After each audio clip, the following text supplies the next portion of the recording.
आपका स्वागत है हमारे चैनल पे। तो आज हम लोग देखने जा रहे हैं यूरोपियों का आगमन। ये टॉपिक जहाँ पे हिस्ट्री पूछा जाता है वहाँ पे ये टॉपिक बहुत ही उपयोगी है, ठीक है ना। हिस्ट्री जहाँ पे भी आपको पूछा जाएगा वो टॉपिक बहुत उपयोगी है। चलिए शुरू करते हैं। पहले 1453 ईस्वी में ना उस्मानिया सल्तनत का अधिकार कुस्तुतुनिया, जिसको तुर्की बोलते हैं, वहां पे अधिकार था, ठीक है ना। और इसका परिणाम क्या हुआ? परिणाम हुआ यूरोप के लिए सारे व्यापारिक मार्ग बंद, ठीक है, बंद हो गया। यहाँ सभी मार्ग तुर्कों के अधीन थे। ओटोमन साम्राज्य की स्थापना हो गई, ठीक है। ओटोमन साम्राज्य जो स्थापना हुआ ना, तो वहां पे जो पहले व्यापारी होता था उसको बंद कर दिया गया। तो अब यूरोपियों को वैकल्पिक मार्ग की खोज करना पड़ा। इसी बीच में बहुत सारे खोजे हुए, जिसमें से प्रमुख खोज ये है। पहला जो खोज है, सबसे पहला जो खोज हुआ अमेरिका की खोज, जो 1492 ईस्वी में कोलंबस ने किया। वो कहाँ के यात्री थे? स्पेन के। भारत की खोज 1498 ईस्वी में किया गया, जिस वास्को डिगामा ने। कहाँ के थे? पुर्तगाल के थे। न्यूजीलैंड की खोज 1664-42 ईस्वी में हुआ, जो एबल उस्मान थे, जो डज थे, ठीक है ना। ऑस्ट्रेलिया का जो खोज हुआ 1770 में जेम्स कुक थे, जो ब्रिटेन के। जेम्स कुक नाम आप लोग देखिए, और ब्रिटेन के हुए हैं, ठीक है ना। रूट देखिए, कुक देखिए, तो वहां के होते, थोड़ा आप लोग ध्यान दीजिएगा।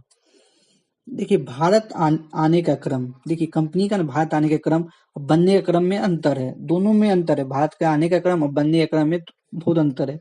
आप लोग देखिए, आप लोग पता चल जाए क्या अंतर है। तो ये पुर्तगाली जो था 1498 से 1961 के बीच रहे यहाँ पे ना। सबसे पहले आए थे वास्को डी गामा 1498 में, और रहे कब तक? पूरे लोग पुर्तगाली रहे 1961 तक रहे। सबसे पहले आए, सबसे अंत में गए। तो ये लोग ये याद रखिएगा, पहले आए, पहले और अंत में गए, ठीक है ना। याद रखिए, ये दो चीज याद रखिएगा, नहीं तो कंफ्यूजन कर सकता है आपको, ठीक है। फिर डज आए, दूसरा कौन आए? डज आए 1602 में आए, ठीक है ना, और 1759 में चले गए। तीसरा था ब्रिटेन। ब्रिटेन जो थे 1608 में आए, 1947 में चले गए। डेनिश या डेन थे 1616 में आए, 1868 में चले गए। फ्रांसीसी जो थे 1664 में आए, 1954 में चले गए। देखिए दूसरा नंबर पे होगा ये, ठीक है ना। दूसरा नंबर पे सबसे अंत में जाने वाले 1954 में, और तीसरा नंबर सब जाने वाले अंग्रेज, ठीक है ना, याद रखिएगा।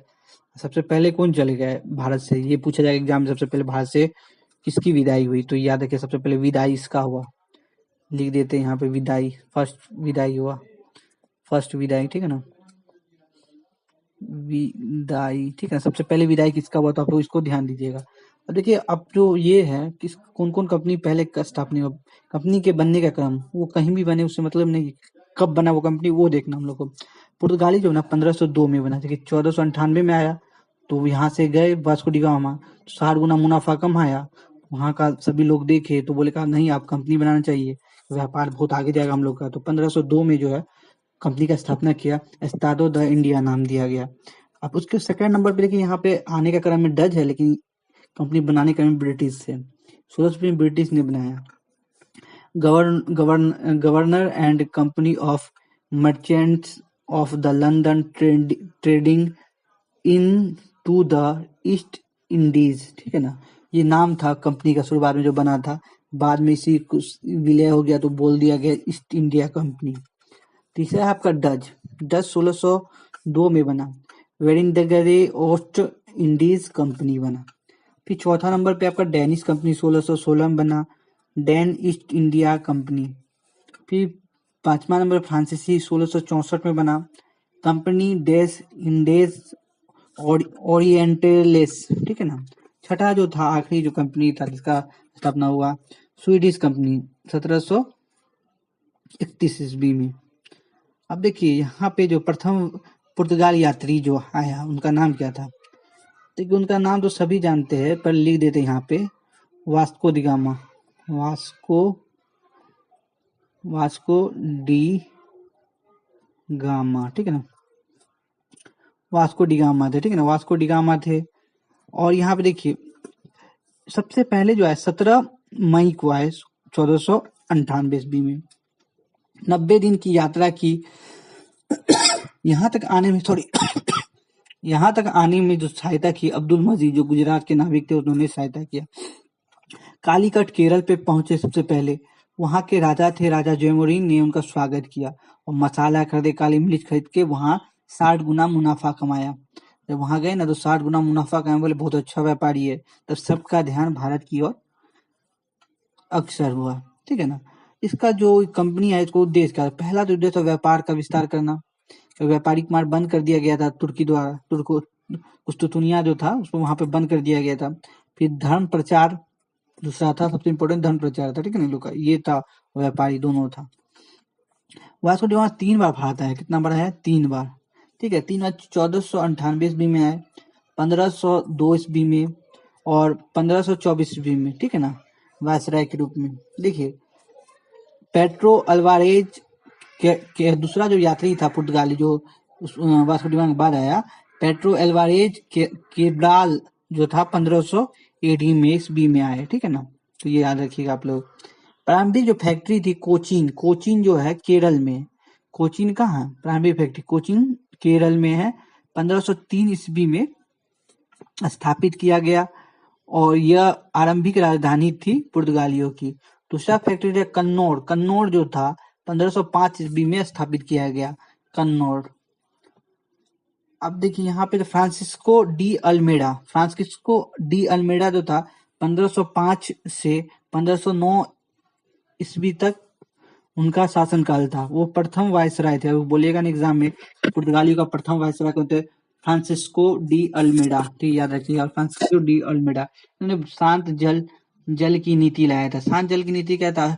उसको समुद्र क्षेत्र में सबसे शक्तिशाली बनाना है। किसको? पुर्तगालियों को। इन्होंने काटेज प्रणाली भी शुरुआत किया था, जैसा आप लोग पता है।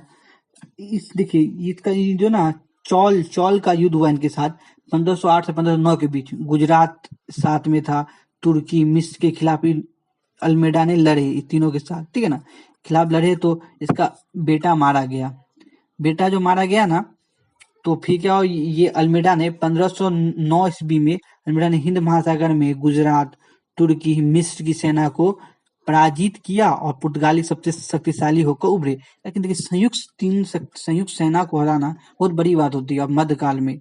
और ये लोग स्थानीय शासक थे, तो लोग को हराना के से और जो पुर्तगाली थे वो विदेशी शासक थे, तो इससे इनका वर्चस्व बढ़ गया।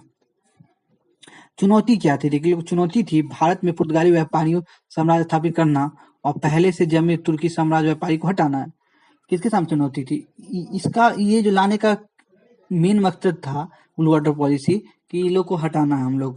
हमारे सामने अब जो दूसरा नाम आता है फ्रांसिस्को डी अल्बुकर, ठीक है ना।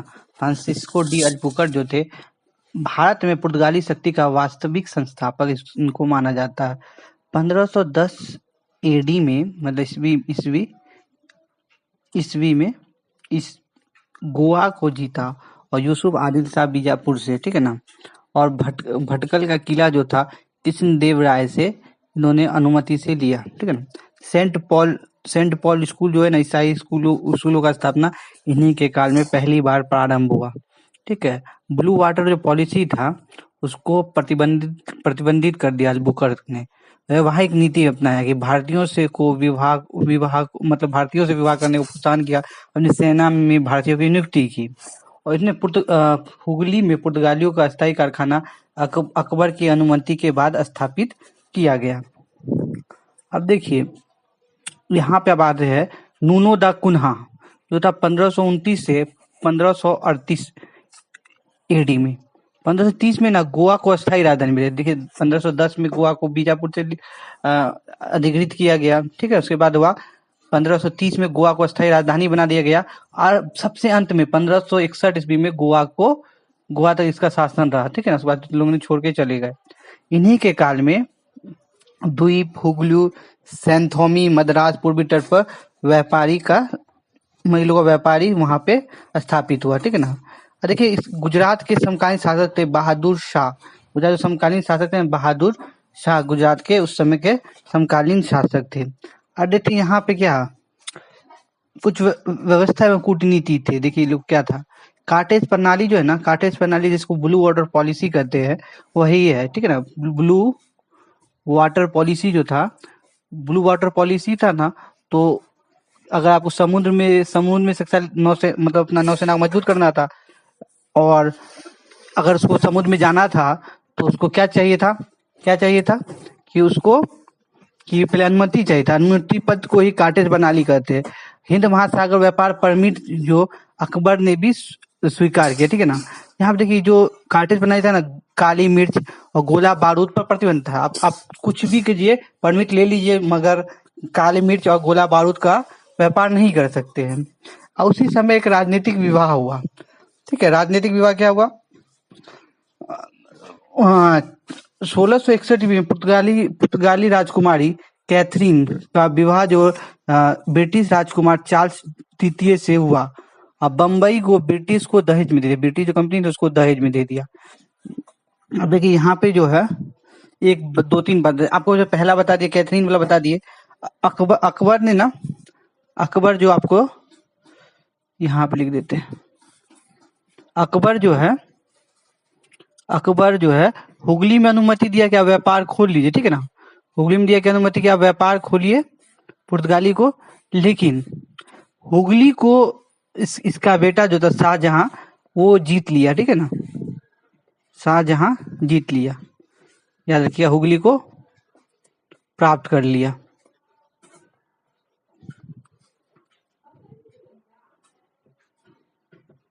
ठीक है ना, जीत लिया। अब देखिए यहाँ पे एक इम्पोर्टेंट है, स्वाली का युद्ध। स्वाली का युद्ध जो है 1612 से 13 के बीच हुआ। सूरत के बाद ब्रिटिश ने पुर्तगाली को हरा दिया। अब देखिए कारण क्या था इसका पिछड़ेपन होने का। अलबुकर के कमजोर उत्तराधिकारी, भ्रष्टाचार, ब्राजील की खोज। आप लोगों का ध्यान पूरा ब्राजील की तरफ चल गया कि वहां पर संसाधन युक्त था, तो लोग का ध्यान उस पर चल गया। उच्च प्रतिस्पर्धा और धार्मिक असहिष्णुता, मतलब धर्म में जबरन क्या करता था ये लोग, पुर्तगाली सब के, आप जबरन मेरा धर्म कबूल कर लीजिए, तो ये सब करता था, इसलिए वो चले आगे बढ़ते हैं। देखिए पुर्तगाली का योगदान था प्रिंटिंग प्रेस की स्थापना में, इनका योगदान था। पहली जो प्रेस स्थापित किया गया गोवा में किया गया 1556 ईस्वी में, जैसे फोटोकॉपी वाला समझ जाइए। जहाज निर्माण उद्योग, गोथिक कला में भी इनका योगदान है। नई फसलों तंबाकू, आलू, टमाटर, अनानास में भी इनका योगदान रहा है। अब देखिए यहाँ पे ये जो है स्पेनिश सम्राट चार्ल्स पंचम ने पूर्वी समुद्री क्षेत्र है ना, उसको एक छत्र राज मतलब को अपना पूरा राज माना, जिसको एस्टाडो द इंडिया कह के संबोधन किया। अब देखिए इन्होंने बहुत जगह पर कब्जा किया, और ये प्रमुख बंदरगाह भी है। ये प्रमुख बंदरगाह भी पुर्तगाली का कब्जा है। ये प्रमुख क्या है, बंदरगाह है, ठीक है ना। पहला कौन बंदरगाह था, दमन, राजौरी, दाभोल, श्रीलंका, सुमात्रा। और देखिए बंगाल विस्तार जो क्या ना, मोहम्मद शाह ने 1536 ईस्वी में किया, और चटगांव और सतगांव में फैक्ट्री की अनुमति दे दिया गया। शाहजहां का काल में पुर्तगाली हुगली से छीन लिया गया। शाहजहां के काल में क्या छीन लिया गया उसको। आप देखिए यहाँ पे 15वीं शताब्दी में व्यापारिक मार्ग। 15वीं शताब्दी क्या होता है, 1500 कीजिए, 1500 से 100 घटाइए, तो यह 1401 से 1500 के बीच की कहानी है। इटली में पुनर्जागरण काल था, ठीक है ना। पुनर्जागरण काल हुआ, व्यापार पर एकाधिकार था, ठीक है, व्यापार एकाधिकार था। कुछ शब्द है देखिए, फितोरिया क्या होता है, व्यापारिक स्थल जहाँ नौसेना बेड़ों को सहायता दी जाती है। फोतोरिया वहां था जैसे यहाँ सहायता चाहिए, तो जहाज उसको एक और जहाज आके जो सहायता देगा, तो वो उसको क्या बोलते थे, फितोरिया कहते थे। देखिए मार्ग 2 था, पहले जो मार्ग था 2 देखो, फारसी खाड़ी से थे, इराक तुर्की द्वारा। दूसरा था मार्ग था लाल सागर के द्वारा, तो मिस्र अलेक्जेंडर जो इटली है, तो वहाँ भूमध्य सागर के माध्यम से इटली से जुड़ा हुआ था। तो ये सब था। अब देखिए इसमें जो था ना, यहाँ पे जो प्रथम ब्रिटिश दूत था विलियम हॉकिंस, तो ये जो आ रहा था तो पुर्तगाली सब उनको रोक रहे थे, ठीक है ना। देखिए यहाँ पे 1608 में जेम्स प्रथम राजदूत बनकर जहांगीर के दरबार में आया। कब आया? 1608 में आया, 1608 में आया। और देखिए पुर्तगाली अधिकारियों ने मतलब ई था विलियम जॉन ई था विलियम हॉकिंस, जो किसका राजदूत था? जेम्स प्रथम का राजदूत बन गया। राजदूत होता है क्या? जैसे हम राजा है तो हमारा जो दूत होगा तो उसको राजदूत बोलते हैं, ठीक है ना। और देखिए विरोध जो किया पुर्तगाली अधिकारियों और फादर पिनोहेरो द्वारा इसका विरोध किया गया, लेकिन ये पहले से तैयारी करके आया था। क्या तैयारी करके आया था? फारसी तुर्की भाषा का अच्छा विद्वान था। इससे जहांगीर काफी प्रभावित हुए। अब देखिए प्रभावित हुए ना, तो जहांगीर द्वारा 30,000 रुपया वेतन और 400 का मनसबदार दिया गया। इनको खान की उपाधि से दिया गया, ठीक है। आर्मेनिया ईसाई जो थे उसकी बेटी से विवाह किया, मुबारक शाह की बेटी से विवाह किया। वापसी 1611 ईस्वी में मुगल दरबार से वो चले गए, ठीक है। पुर्तगाल का आपका खेल खत्म हो चुका है, तो अब आगे देखेंगे डच। और उसमें पुर्तगाल के आगे आगे जैसे मिलेगा उसमें अब लिंक होते रहेगा, तो मैं उसको जोड़ते रहूंगा। मिलते हैं एक नई वीडियो में।